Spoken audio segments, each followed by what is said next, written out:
Salut les amis du son, voilà je voulais vous faire une petite présentation de la batterie électronique Yamaha Digital Drum, la DD5, qui est sortie en 1989. Donc du coup vous avez 12 sons de batterie, c'est un peu limité. Vous avez 30 rythmes préprogrammés, qui sont donc du coup ici. Vous avez donc 8 bits en mode rock and roll, vous avez surf, hard rock, samba, march polka et jazz waltz. Donc voilà. Après, les pads qui sont donc ici, vous avez quatre pads qui sont assignables. Ils sont assez bruyants quand on tape dessus. Et ils sont pas très sensibles. Si vous tapez par exemple ici, vous aurez pas de son. Il faut vraiment taper au centre ou sinon sur les côtés, mais vers le bas ou vers le haut, ça va rater, hein. Vous avez un haut-parleur si vous le branchez pas, donc du coup sur une application externe. Donc le haut-parleur, par contre, il est vraiment naze, hein. Le son, ça rend que dalle. Donc je vous conseille de le brancher comme j'ai fait ici.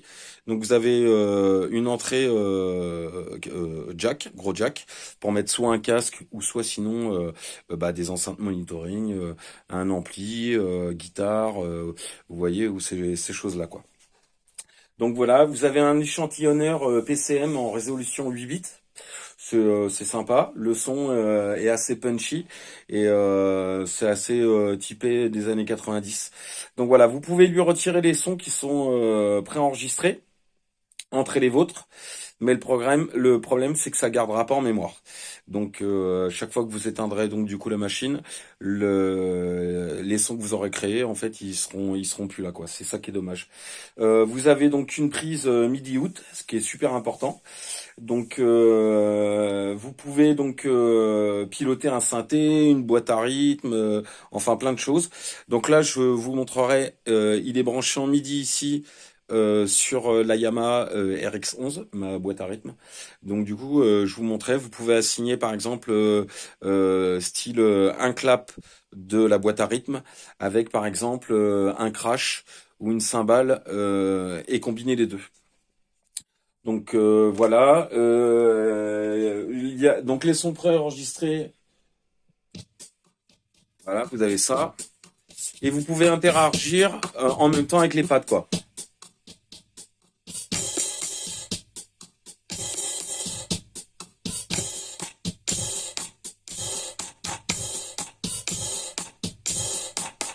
Voilà. Donc ici vous avez un bouton, c'est pour le volume, les deux boutons. Ici vous avez les boutons, c'est pour le tempo.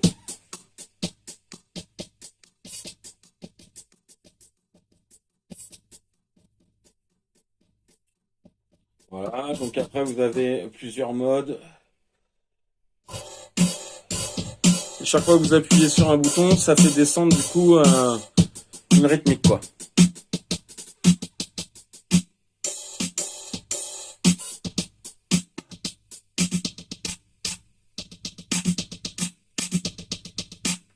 Voilà, donc après je vais vous montrer comment assigner les pads. Donc du coup, ici vous avez le bouton pour assigner le pad, vous appuyez sur le bouton, et là, ça change de mode. Donc voilà, après je vais vous montrer le mode, donc du coup, avec donc, quand il y a la boîte à rythme qui est allumée. Donc là, il y a la boîte à rythme qui est allumée, et normalement, change.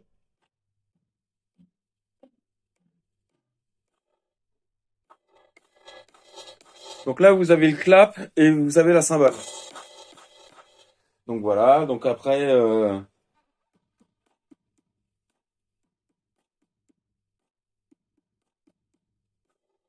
donc voilà, vous pouvez assigner ce que vous voulez, hein. Donc ça c'est pareil, ce son-là, là, il vient du coup en MIDI de la boîte à rythme. Et c'est pareil.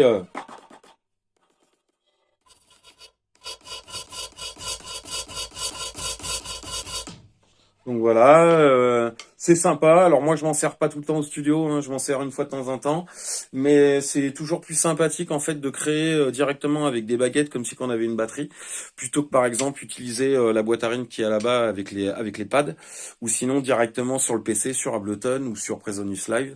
Donc du coup, moi je trouve que c'est sympa de temps en temps de se taper un petit délire avec ça, de créer ces petites partitions de rythmique pour pouvoir que je puisse faire mes instrumentales hip-hop. Donc voilà, bah, j'espère que ça vous a plu et que ça vous donnera peut-être l'envie d'en acheter une. Donc moi, pourquoi j'achète pas les nouvelles, je crois qu'ils en sont à la DD 75 ou 71. C'est que celle-là, en fait, elle est super petite, super pratique. Vous pouvez l'emmener dans un sac à dos. Vous voyez, elle est sur un meuble comme ça, donc elle prend pas de place. Vous pouvez ranger les baguettes en dessous. Il y a un rangement pour ranger les baguettes. Elle fonctionne du feu de Dieu. Il y a pas de chichi, il y a pas de rara, ça grésille pas ni rien. C'est fabriqué made in Japan à l'ancienne. Et du coup, c'est vraiment cool. Donc voilà, c'est un petit produit vintage que je suis pas prêt de me séparer. Parce qu'à chaque fois j'ai envie et les prix grimpent. Vous pouvez la trouver à 25 euros. Mais au plus cher, vous pouvez la trouver jusqu'à 70 euros. Donc voilà. Allez, ciao. La prochaine fois, je vous montrerai du coup le séquenceur, accompagneur, arrangeur, Boss. Ciao.